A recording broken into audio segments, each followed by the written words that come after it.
பற்றி மட்டும் பேசிவிட்டு முடித்துவிட முடியாத ஒரு சூழலில் இன்று வாழ்ந்து கொண்டிருக்கிறோம். திருமண விஷயங்கள் என்று வருகிற பொழுது, திருமணத்தில் நடக்கிற கொடுக்கல் வாங்கல்கள் இந்த பிரதேசத்தில் எப்படி இருக்கிறது என்று தெரியாது. சில பிரதேசங்களில், குறிப்பாக கிழக்கு மாகாணம் போன்ற பகுதிகளில் வரதட்சணை கொடுமை, சீதனம், மனைவியினுடைய வீட்டில் போய் வாழுகிற ஆண்மையற்ற தன்மை மிக அதிகமாக இருக்கிறது.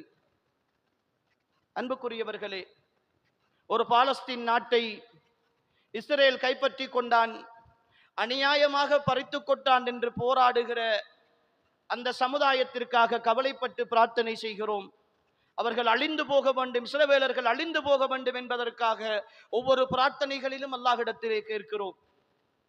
ஆனால் மாமனார் கட்டிய வீட்டில், அவன் வெளிநாட்டிலே இருந்து உழைத்து 10, 15, 20 வருடங்கள் கஷ்டப்பட்டு கட்டிய ஒரு வீட்டில் என்னுடைய வீடு என்று சொல்லி எந்த முயற்சியும் இல்லாமல், எந்த செலவும் இல்லாமல் ஒரு மாப்பிள்ளை என்ற பேரில் ஒருத்தன் போய் குடியேறுகிறானே, இவன் இஸ்ரேல்காரனை விட மோசமானவன் இல்லையா?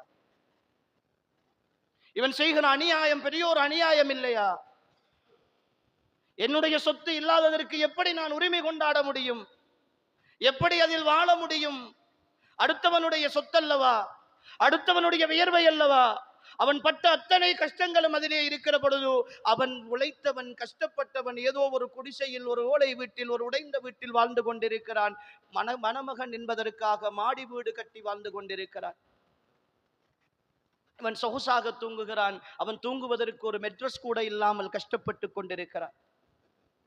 இந்த சமுதாயம் இதை உணராமல் தான் அன்புக்குரியவர்களே, இன்று வைத்தியர் என்றால் ஒரு விலை, ஒரு என்ஜினியருக்கு ஒரு விலை, ஒரு அக்கவுண்டனுக்கு ஒரு விலை, ஒரு படித்த ஒரு பட்டதாரிக்கு ஒரு விலை, இன்னும் ஒரு படி மேலே போய் இன்று ஆலிம்கள் கூட இந்த சீதனத்தை ஆதரிக்கிற, அதிலே வாழுகிற ஒரு நிலையை பார்க்கிறோம்.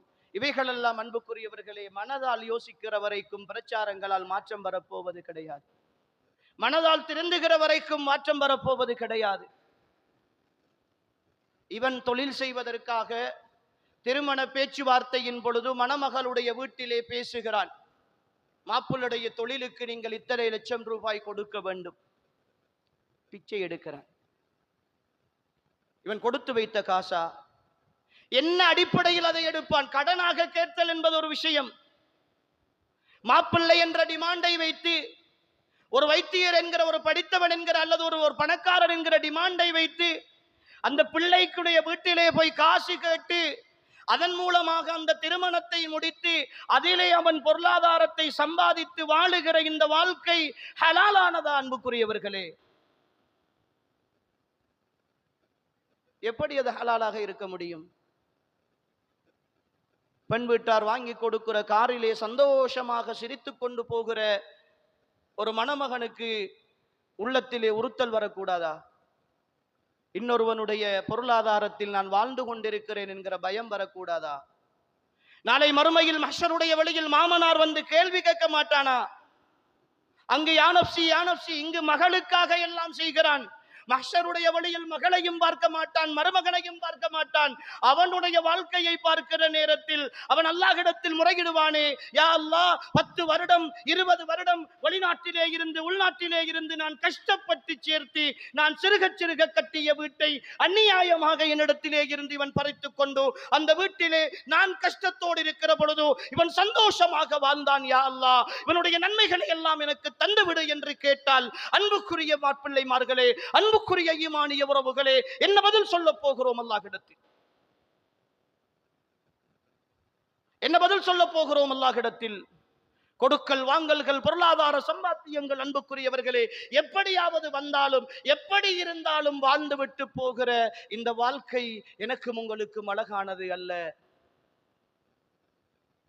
வெளியிலே இருக்கிற ஊத்தை காணிலே ஒரு அரை மணி நேரம் தேன் ஓடுகிறது என்பதற்காக அள்ளி பருகிற அளவுக்கு அருவருப்பு தெரியாதவர்களாக நாம் இருக்க முடியாது. காசு வருகிறது என்பதற்காக எப்படி வந்தாலும் சரி என்று நினைக்கிற இந்த வாழ்க்கையை அன்புக்குரியவர்களே மாற்ற வேண்டும். என்னுடைய அன்பு